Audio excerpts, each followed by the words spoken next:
Hi, guys, and welcome to part two of our two-part episode where we industrialize the Riverside for our East Coast-based city. As always, I'm your host and creator, Legio, and if you like what you see, you should do the typical YouTube stuff because, well, you just should, okay? It's a good thing to do. And if you missed part one, check out the link up at the top right corner. I think it was a pretty good build, and it's a build that gave us this. And I'm pretty proud of this. But let's talk about what this is. So I'll get out of this view real quick. The first thing we built was this power plant, well, the gas power plant, and it's doing its job very, very well. It's producing 368 megawatts of electricity. It's got plenty of storage in it, mainly because I probably overkilled it on the tanks, but it's doing very well. And then we built an incineration station over here, and it's doing just fine as well. It's producing just over 4.46 megawatts. With only 66 employees, so it's doing pretty good. It's handling the garbage very well. The area around it, I just built some makeshift substations using static props and a few transformer buildings here and there just to get the electricity onto the roadway. Over here, we built ourselves a makeshift oil dock with some functional industrial buildings, just kind of repurpose those, just kind of putting that stuff in here and there so that there can be jobs and some function to the area. Otherwise, it'd basically just be its own version of procedural objects. I don't understand how you're having trash problems. Literally, the trash station is right there. Whatever, I don't care. You'll figure yourself out. And then we built ourselves our own little makeshift trumpet interchange, and the more I watch people use it, the more I like it. I was worried about this roundabout being too crazy, but it's really not that bad. I think as traffic increases, it could get bad, but it's a wait and see thing. I'm going to update it if we need to. So that's more or less the area we built. Let's talk about what we're doing in today's episode. In today's episode, we're building a bunch of cargo right in this area. I know I said this used to be a cargo dock, so some of that is going to stay in place. And it's going to be mostly a storage area, is how I picture it. So let's go ahead and just dive right in and see what we can come up with. Alrighty guys, so jumping into the live play, the first thing I do here is lay out a small road network for the area, just so I have a skeleton to build off of and have a frame in place for what we're about to build. This area is going to be pretty compact. I use pretty much every inch of land here, and we're going to take it right up to this water's edge and fill everything out in between. And I did my best to keep the landmass in its original shape, opting to just, and I quote, sharpen up the edges here. And I used the classic alleyway road key method to create the waterfront. And then I just used the terrain tool to cut all the soil out of the way and make everything look nice and crisp. And then I also used the alley roadway to create a key wall next to our sunken highway, just to clean up those edges as well, because it looks a lot better when you do that instead of leaving mounds of dirt sitting there. And it's been complained about numerous times in multiple YouTubers and on Reddit and forums and all kinds of stuff. We really could use some key walls in this game, but we'll just keep using the alleyways like this, and hopefully we get it whenever the assets come available.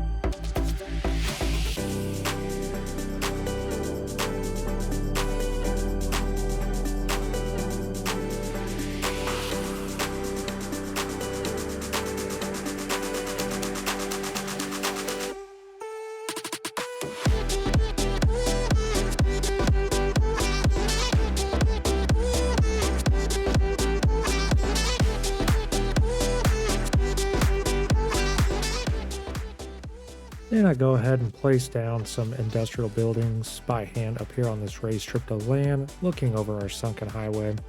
Thought this was a nice little place to squeeze in some industry.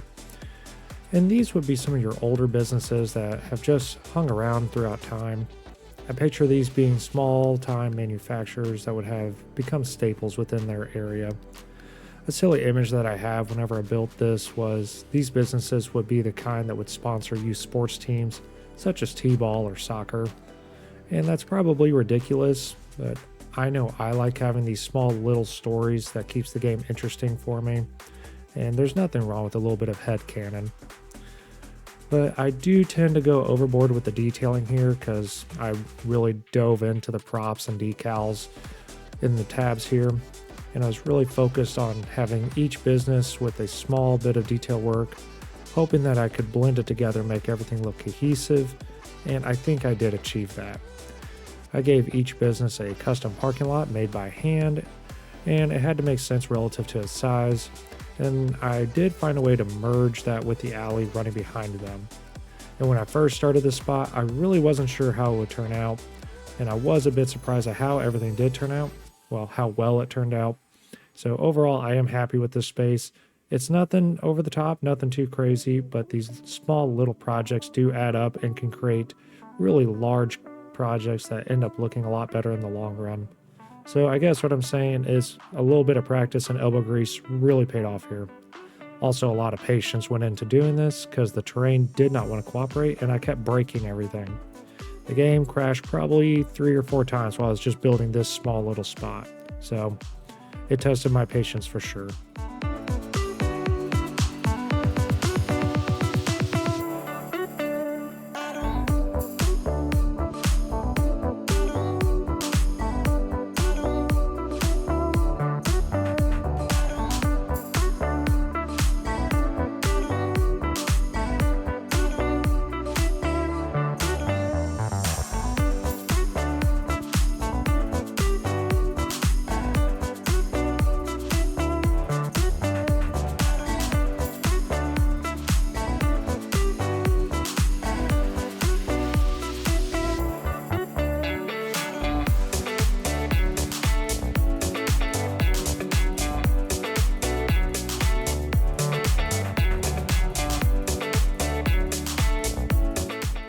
Here I decided to place a small junkyard in this awkward lot next to the diamond interchange. And this was a spot I really wasn't sure what to do with because that highway entrance is right there. Any building that I would place down here would distort the node, creating a lot of waves and making it look very, very broken. So I decided to keep the lot empty. And then I decided to turn it into a junkyard. And to do this, I used the oil surface as a base layer, and then I would put some stained surfaces and decals all over it to really rough up the area. And this created a great canvas for me to work with as I just randomly placed junk and trash props all around, some of the abandoned cars and stuff like that, just to have a whole bunch going on here. I didn't spend too much time detailing this out, I just kind of scrolled and slapped things down because junkyards don't have to look that good. I then surrounded the lot with an industrial fence, not caring what color I got on it, and left an entrance over on the alley side for access for people who did need to get in here. There's nothing functional to the lot, but I just didn't want to have any unused space in this area. And then next, I come down and fill out this awkward triangle with some large manufacturing buildings and a few parking lot networks. And when I put the parking lot networks in, I had to custom fit them using the node manipulator, and it really gave the area a good, unique feel. And I don't line the parking spaces up perfectly, as you'll see, but that's a detail I can live without, as when the cars start parking here, you can't notice it anyways.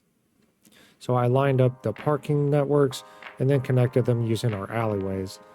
It looks a little awkward at first, but once I start detailing the area out, it almost looks very natural, almost like it was built just to be this. And then using the better Bulldozer, I later removed some of the unnecessary props from the buildings and the net lines that I didn't need, just so I could come in and add my own. And I continue to use my river surface network to great effect in this area. I use that surface a whole lot. It's just very flexible and lends itself to fit in many, many spaces. And overall, this might be one of the better lots I've built in CS2, and I'm really happy with the way it turned out. It also does create some jobs and gives us some kind of products coming into the city. It's not just static buildings for once, and I don't think I broke the networks at all because cars are still coming and going from this area without much problem.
Here I began work on the cargo harbor space for the industrial sector, and I take a lot of time to build this space just right. This is not going to be a functional harbor, but it's still going to look amazing when I'm done with it, so you might as well say it is functional. I do plan on building a much larger and an actual functional cargo harbor in an upcoming episode, so you guys should be on the lookout for that. To build this, I placed down some static cargo train storage warehouses and then stitched them together using Move It. The train storage warehouse is my favorite warehouse asset in CS2, especially for these kind of builds, due to its versatility. I find it fits the theme for a multitude of spaces and has a decent sized footprint where it's not too large, not too small, it's just right. And this large warehouse is going to act as an anchor for the industrial area. This would have been the structure that prompted the major growth for this space, and it continues to be its economic engine. I imagine this space would most likely be owned and operated by the region's port authority due to its importance of the region. And a decent amount of planning and detail work went into this space on my part. If you were to look at it from a bird's eye view, you'd be drawn to this area, and if you were to wander around it, you most likely get lost in the chaos because it's going to be a little chaotic when I'm done with it. And I use the alley road to connect the building up to the road network because I plan again on hiding some functional buildings underneath, and it's more or less just to get traffic coming and going from this space. We don't have the block services like we do in CS1, so I just use the actual industrial buildings to achieve that. I then run this non-electrified rail line through what's going to be the storage yard.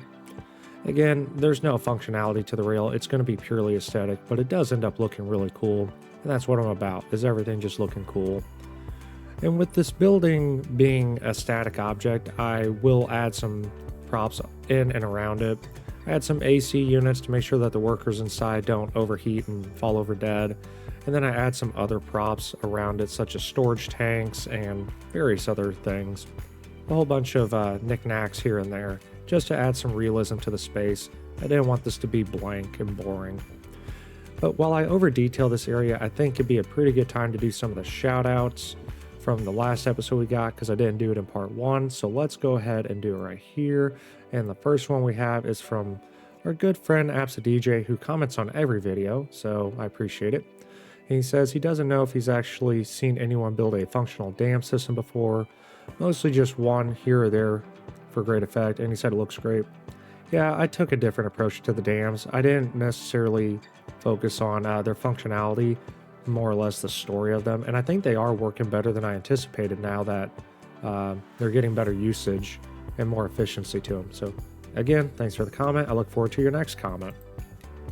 Next we have AZ Guy here. He said the gridded flat island reminds him of Manhattan, which was the goal on my part.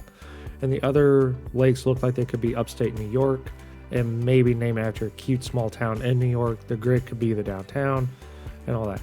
Yeah, the downtown area is already more or less established. I'm not going to detail or work on it for quite a while because I want to see what kind of other assets and packs they include before I get to it. They just dropped the China pack, which added a whole bunch of skyscrapers, so that's going to make the area look good.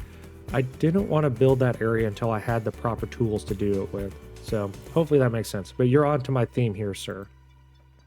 And then that's Bang Accountability, and they said at this spot in the last video they thought we'd have thousands of videos because the other CS2 builder channels have hundreds but poor quality or crappy builds.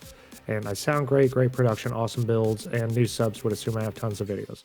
I appreciate all the comment, or I appreciate that. Sounding great is the big one right now. I've been struggling with the audio, and I appreciate you saying my builds are good. That makes me feel happy. I don't want to crap on other channels because doing this, it is difficult. Like, I don't know how some of the bigger YouTubers do this on a consistent basis. I just don't get it. Like infrastructure is City Planner Place. I don't know how they can do it. Kind of blows my mind. But I appreciate that comment, sir, and hopefully our subs continue to grow. But again, I'm not stuck on that number. It's just nice to have friends. Then we have Blackboy7773 says loves what I'm doing and how I decorate the city, and he can't wait to see what else I make. Greetings from Serbia. So that's cool. Greetings from America, sir. Hopefully Serbia's good this time of year because here it's freezing outside. And I appreciate it. Thanks for the comment on decorating the city. I have a pretty straightforward and simple decorating method, so I'm glad you enjoy it. It's not over the top, but it services. It does good. And then Clayfacer says, are these goddams? And sir, you're damn right they're goddams. Hopefully you enjoyed those goddamn dams. Then we move on to Dylan J. Reeves. Says, it's awesome to see how much effort I put into my videos, and have I ever considered building a real-life city in CS2? First off, thank you. I do put some effort into these videos. Not as much as I could or should, but again, hobby. So, you know, it is what it is. And as for building a real-life city in CS2, I have thought about the idea. There was a series I followed in CS1 from a builder called I Think You Know. He did a one-to-one recreation of New York, and I loved that series, and I wanted to do something like it. The problems is I have a hard time following directions, so I'd probably take a lot of liberties, and then am I really rebuilding the city or am I reimagining the city? But, you know, maybe someday if I ever have time to sit down and do that. I just kind of like doing my own thing, but I do appreciate the comment. Maybe I'll steal some elements from other places. Then we have a long comment from, I think that's Ibach C64, saying I should look at the hydroelectric dam network in Western Maine. And he goes on to explain a whole bunch of this. I did actually take him up on that and went and looked at it, and it's pretty intricate and pretty amazing how they did things up there. So I am going to take some influence from it, because I think I might add a few more things to our dam network, and we'll see how that turns out. I think I could do something cool with it now that I have a better guideline, because what I did in that episode is I just found, I Googled up dams in the New England area, and I came across Mystic Dam, again, great name, and I just kind of use that as inspiration. I should have spent more time on it, but I didn't, because I'm human and I'm lazy. But I appreciate that long comment. Then we're on to John Doe 2025. Could I make a district/mining town and have it built and run on oil and coal and call it an oil town? That's a really good idea. Here's my one hesitation. When I do my resources, I look at the USGS map to see where the resources are. And since I'm basing this more or less in the New York meets Boston and Baltimore area, there's not a lot of mining/oil in that area that would fit the themes for City Skylines 2, in my opinion. But I do have a plan of doing a mining-esque area. I think I'm going to more or less turn it into like a quarry or a brickyard. So in game, it's going to be functioning like a mine, but in our headcanon, it's going to be something different. I like the idea of building a brickyard. I think that could be a lot of fun. And there were brickyards in New Jersey way back in the day when Manhattan was exploding. I could build a limestone quarry. That'd be pretty cool, because there was a limestone quarry in Pennsylvania. Yeah, that makes sense. Limestone quarry might be cool. Yeah, so your idea led to that. Congratulations. Then we got Lucas Wilding. So for naming the city, have I got anything I want it to be centered around, such as lakes or a special area? The naming conventions I want is it to sound basically just New England-esque. The idea of putting new and then like an old English city there sounds pretty appealing to me. But I'm not too strict on the names. Basically, I want you guys to feed me the names, because I'm doing all the hard work. I will give you guys the fun work of naming things. That's my mentality of it. But yeah, as for a theme, New England base, maybe some historical aspects to it. I'm not that picky. I just like the interaction. I need human interaction, guys.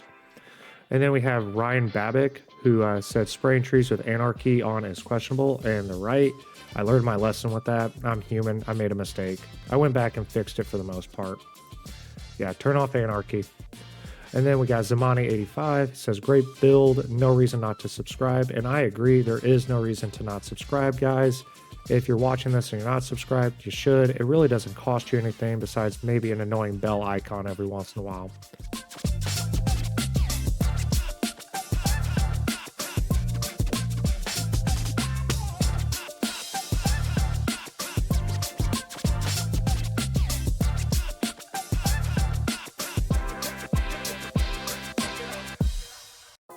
Now we begin work on the first of a couple of different docks for this logistical center here.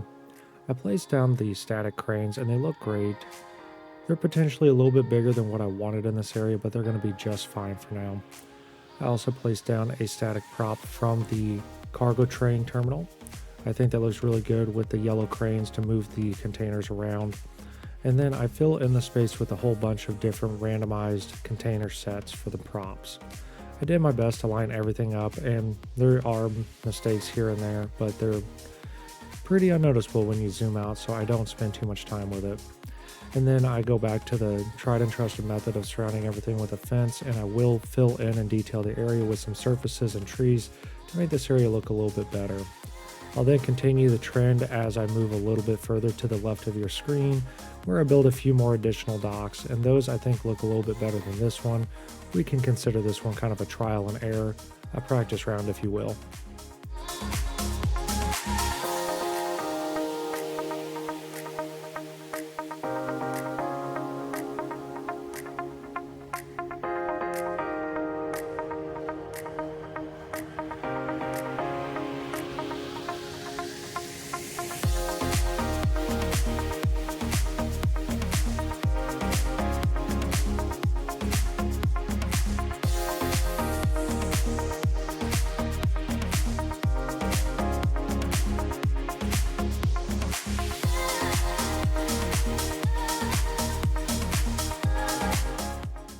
Next, I built myself a makeshift non-functional train yard for the area. And to start this off, I placed down a static postal building warehouse. This is going to serve as the office/warehouse for this little rail yard. It looks really good, especially because there's some cargo bay doors on the back, so, goods can come and go from it. It makes sense. And then I built out a custom rail yard to fit into this space. Now, admittedly, I'm not great at working with rails, especially when I do rail yards, but I do think this area turned out great regardless. It just took a little bit of bulldozing and a lot of move-it manipulation to get things how I want. Thankfully, we have our own little makeshift node controller built in to move it now, so that really came in handy.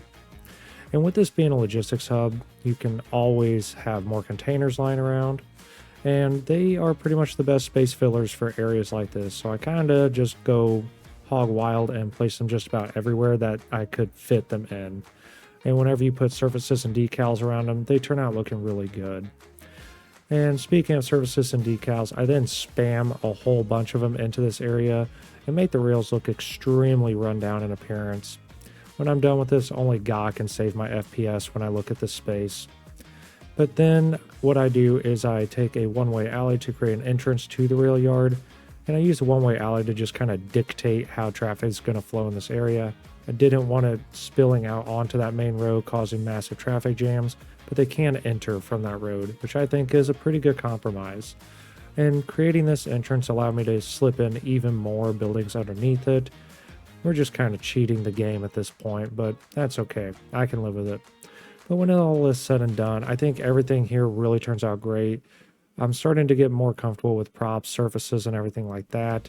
And building spaces like this, well, it just makes me kind of happy. But also, I do want to get some feedback from you guys. So I am spending quite a bit more time detailing than what I originally intended, mostly because I'm getting lost in the sauce, so to speak, when I'm building this. So I want to know if you guys actually enjoy the detail work or if you just want me to hurry up and get things built. If you're indifferent to it, that's also fine. Just know the more detail I add, the longer the process is and the longer the videos typically are. So I would like some feedback.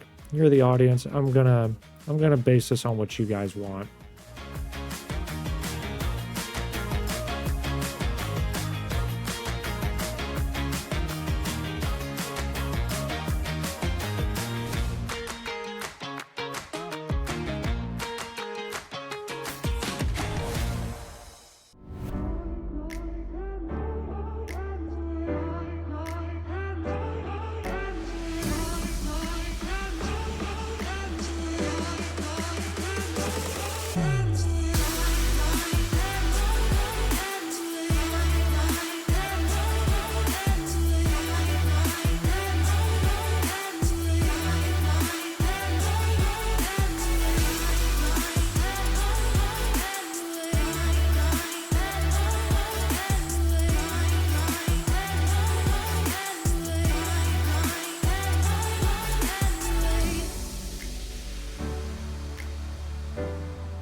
And now I begin building the second dock for this area. I make it a fairly simple inlet dock for the ships to come in and drop their loads and leave. I wanted to keep it a very simple shape. There was no need to overcomplicate things here because things are already pretty complicated. Also, I kept in mind this is one of those older docks that I've been talking about that just kind of survived and held on throughout the centuries. So at the time they built this, it wouldn't have been too complex, it just needed to be straightforward and simple to use. And the shape I opted to use is what I call the fishhook shape. And I based this off of some pictures I've seen throughout reading of docks from olden days. And my theory is this shape is to protect the boats from the choppy water and tidal shifts as they come and go, as the ships sit docked or transfer their cargo. But legitimately, I don't really know anything about boats or anything nautical, so this was, again, more or less an aesthetic thing, but I do think it makes a lot of sense, and the lines are pretty crisp, and overall, I think it looks good. And I did measure out this inlet right here using Google Earth. I took a couple of different docks and cargo harbors that I found, and I measured them all, and they were all more or less about 200 meters wide. So with CS2 scaling in mind, I estimated a good equivalent to be about 100 meters. This inlet is about 103 meters, give or take, so it still looks good. Using the eye test, I believe the ships have more than enough space to maneuver around to come and go as they need to. And when I add the cargo ships in, it definitely looks like I gave them plenty of space. But when I was putting them in, I had to make sure I lined the ships up the best I could. They tend to roll whenever you get them too close to the shoreline. So, you know, they're not as close as I'd like them to be, but they're about as close as I can get them without them rolling over and drowning their entire crew. And I do have plans to expand this dock area out even more on the riverfront, but that's going to have to come in the later episode. This episode is already massive by my standards, and I wanted to, keep it more or less concise. I had to make some executive decisions and things got cut here and there. For the remainder of this dock build, I just fill it out with some more containers because you can never have too many containers in a space like this. And as I detail it out, you'll see this area really comes to life.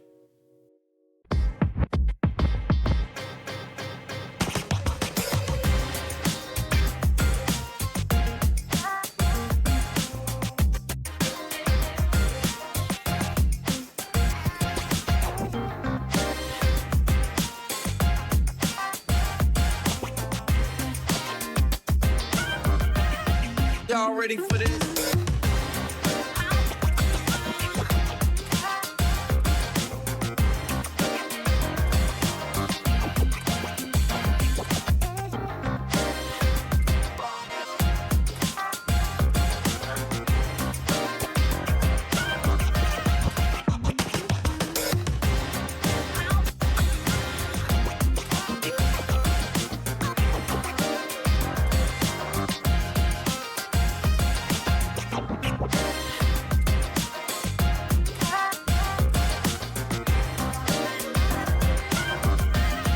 Y'all ready for this?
So to wrap up this fast play, I start building some businesses on the other side of our main road here in the industrial sector.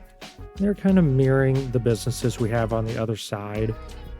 Just going to overlook this sunken highway and fill in the space because, again, I didn't want any open lots really. They all had to have a function.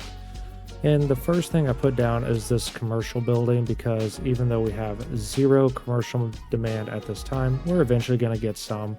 I also kind of picture this as a cute little mom and pop restaurant that the factory and dock workers would frequent for breakfast or lunch. A little bit of headcanon never hurt anybody, so I take some time detailing it out and just making it look like it's been here for ages, kind of a staple of the community.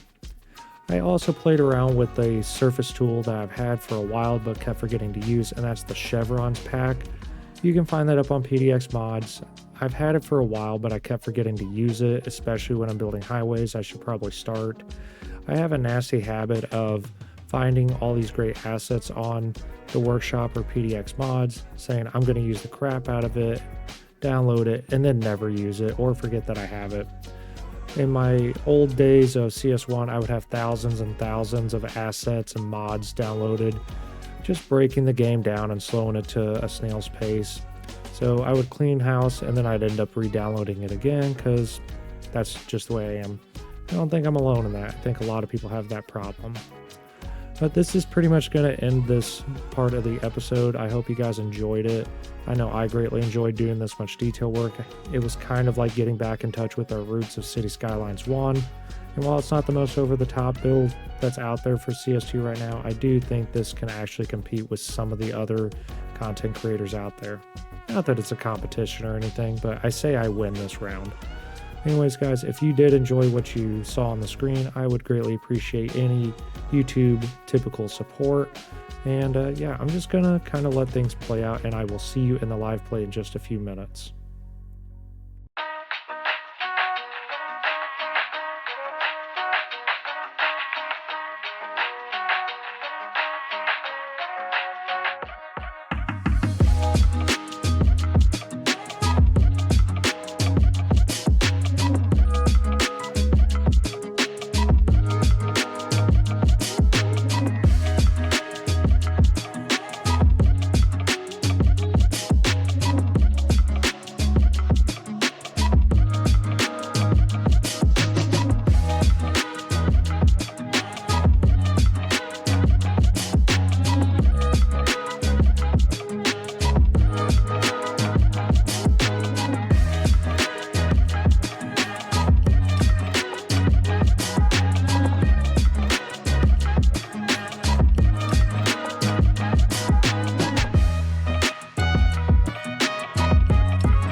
Alrighty guys, so we have finally come to the end of this two-part episode, and if you stuck with me through it all, I greatly appreciate it, and you're awesome.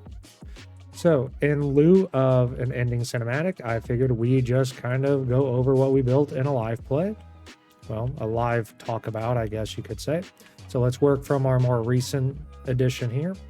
And this is mostly just static buildings with a whole bunch of containers. It's probably one too many cranes, but I kind of like having that many cranes, because again, the idea of this area is it was once really, really busy, and it's not as busy and vital as it used to be, but it's still a major hub for the region with cargo. And we got some businesses coming in over here.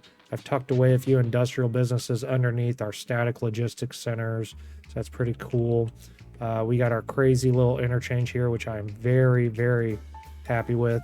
Watching cars use that makes me happy, and so far traffic is flowing very well.